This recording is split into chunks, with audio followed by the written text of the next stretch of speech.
Hi boys and girls, it's Mrs. Schroeder. I'm going to read to you from Because of Winn-Dixie. When we read last time, India Opal had just gotten a job at the pet shop. She was super into this. I think it was a red leash for her dog and she really wanted it. And so she said, well, I don't have any money, but can I work there? So chapter 9. Just about everything that happened to me that summer happened because of Winn-Dixie. For instance, without him, I would never have met Gloria Dump. He was the one who introduced us. Now, this story has a lot of characters in it, and all of the characters seem to have, India Opal develops friendships with these characters along the way. So maybe as you're listening in, you're thinking, who are the characters that India Opal met along the way? What are their names and how did they help her? Or what was their friendship like? I'd like you to be thinking about that. What happened was this. I was riding my bike home from Gertrude's Pets and Winn-Dixie was running along beside me. We went past Dunlap and Stevie Dewberry's house, and when Dunlap and Stevie saw me, they got on their bikes and started following me. They wouldn't ride with me. They rode behind me and whispering things I couldn't hear. Neither of them had any hair on his head because their mama shaved their heads every week during the summer because of the one time Dunlap got fleas in his hair from their cat, Sadie. And now they looked like two identical bald-headed babies, even though they weren't twins. Dunlap was 10 years old like me, and Stevie was 9 and tall for his age. I can hear you, I hollered back at them. I can hear what you're saying. But I couldn't. Winn-Dixie started to race way ahead of me. You better watch out, Dunlap hollered. That dog is headed right for the witch's house. Winn-Dixie, I called, but he kept on going faster and hopped a gate and went into the most overgrown jungle of a yard that I'd ever seen. You better go get your dog out of there, Dunlap said. The witch will eat that dog, Stevie said. Shut up, I told him. Now, sometimes I read stories where there's words in there that I don't use, and I'm reading it because the author chose those words, but they're not words I hope you choose to use. I got off my bike and went up to the gate and hollered, Winn-Dixie, you better come on out of there. But he didn't. She's probably eating him right now, Stevie said. He and Dunlap were standing behind me. She eats dogs all the time. Get lost, you bald-headed babies, I said. Hey, said Dunlap. That ain't a very nice way for a preacher's daughter to talk. He and Stevie backed up a little. I stood there and thought for a minute. I finally decided that I was more afraid of losing Winn-Dixie than I was of having to deal with a dog-eating witch, so I went through the gate and into the yard. That witch is going to eat the dog for dinner and you for dessert, Stevie said. We'll tell the preacher what happened to you, Dunlap shouted after me. But then I was deep in the jungle. There was every kind of thing growing everywhere. There were flowers and vegetables and trees and vines. Winn-Dixie, I said. Ha ha ha ha ha, I heard. This dog sure likes to eat. I went around a real big tree all covered in moss, and there was Winn-Dixie. He was eating something right out of the witch's hand. She looked up at me. This dog sure likes peanut butter, she said. You can always trust a dog that likes peanut butter. She was old with crinkly brown skin. She had on a big floppy hat with flowers all over it, and she didn't have any teeth, but she didn't look like a witch. She looked nice, and Winn-Dixie liked her, I could tell. I'm sorry he got in your garden, I said. You ain't gotta be sorry, she said. I enjoy a little company. My name is Opal, I told her. My name is Gloria Dump, she said. Ain't that a terrible last name, Dump? That's my last name is Baloney, I said. Sometimes the kids at school back home in Watley called me lunch meat. Ha, Gloria Dump laughed.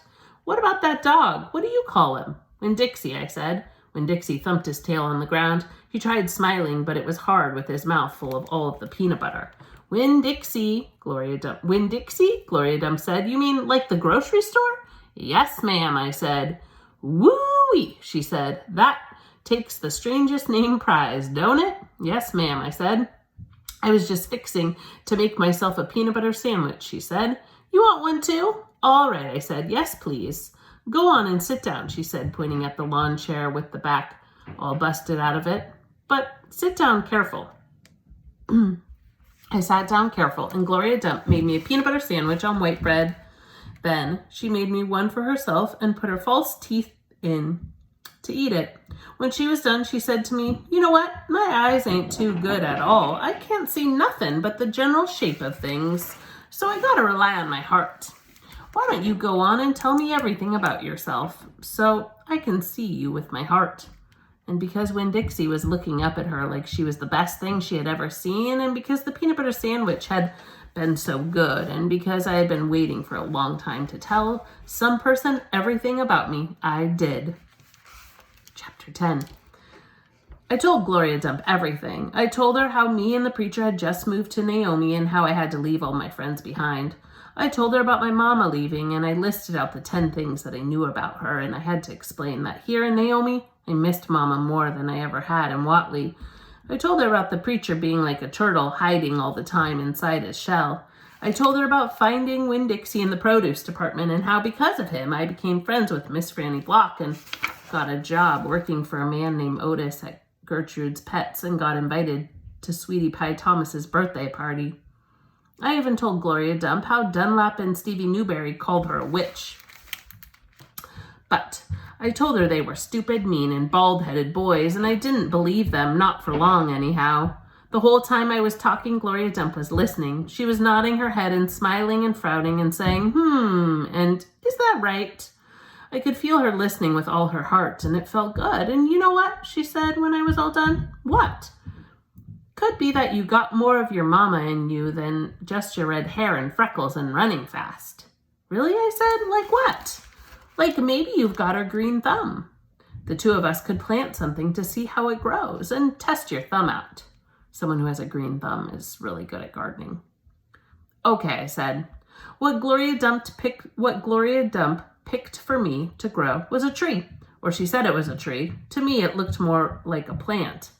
She had me dig a hole in it and put it in the ground, pat the dirt around it like it was a baby, and I was tucking it into bed.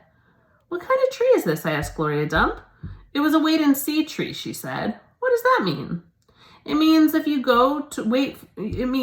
gotta wait for it to grow up before you know what it is. Can I come back tomorrow and see? I asked. Child, she said, as long as this is my garden, you're welcome in it. But that tree ain't going to have changed much by tomorrow. But I want to see you too, I said. Humph, said Gloria Dump. I ain't got nowhere to go. I'll be right here. I woke Winn-Dixie up. He had peanut butter in his whiskers and he kept yawning and stretching. He licked Gloria Dump's hand before we left and I thanked her. That night when the preacher was tucking me into bed, I told him how I got a job at Gertrude's Pets, and I told them all about making friends with Miss Franny Block and getting invited to Sweetie Pie's party, and I told them about meeting Gloria Dump. Talk about a busy day, right? Winn-Dixie lay on the floor waiting for the preacher to leave so he could hop up on the bed like he always did. When I was done talking, the preacher kissed me goodnight, and then he leaned way over and gave Winn-Dixie a kiss too, right on the top of his head.